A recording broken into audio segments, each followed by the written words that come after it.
Pavel Francouz stopped all 5 shooters and Petr Koukal scored the shootout winner as the Czech Republic eliminated the United States from the Olympics with a 3-2 victory in the quarterfinals Wednesday.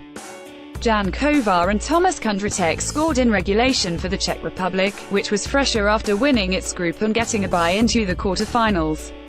The US looked fatigued after facing Slovakia in the qualification round a day earlier and was outshot 29-20. Ryan Donato and Jim Slater scored for the US, which again was led by its youngest players, including speedster Troy Terry. US goaltender Ryan Zapolsky allowed 3 goals on 29 shots and 1 in the shootout, while Francouz stopped 18 in regulation and overtime. Story continues below advertisement. It's tough when it comes down to the shootout, US captain Brian Gionta said. It's tough to swallow. Koukal was the only player to score in overtime. Chris Burke, Ryan Donato, Mark Arcobello, Terry and Bobby Butler couldn't beat Francouz. Just before the shootout, Sochi Olympics shootout hero TJ Oshie of the US tweeted his support for Terry, but Francouz was able to save a multiple fake try by the University of Denver player. Sorry to let him down on that on, Terry said.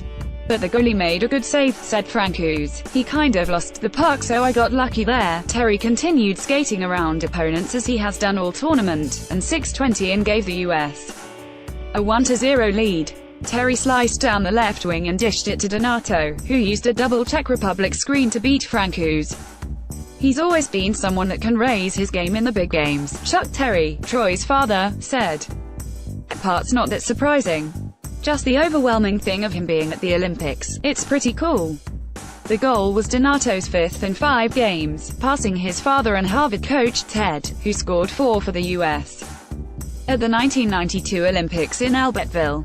Story continues below advertisement. The Czechs tied it at 1 at 15-12 after 39-year-old US captain and natural winger Brian Gionta lost the face-off clean and Jan Kolar got it back to Kovar, who beat Zapolsky from long range with a screen in front for the kind of goal that been common at this tournament. A parade to the penalty box by the US, beginning with a boarding call on John McCarthy at the end of the first, made the opening half the second a one-sided game. On the power play and at even strength, the Czechs tilted the ice on the Americans and hemmed them in the zone, scoring a predictable goal from Kundráček 8:14 in to go up 2-1. Just over 2 minutes later, with the US on another penalty kill and looking in serious trouble, Brian O'Neill flashed his speed once again and found Slater on the rush for the former Atlanta Thrashers forward's first goal of the tournament. The short-handed tying goal 10:23 in was the Americans' first shot of the second period.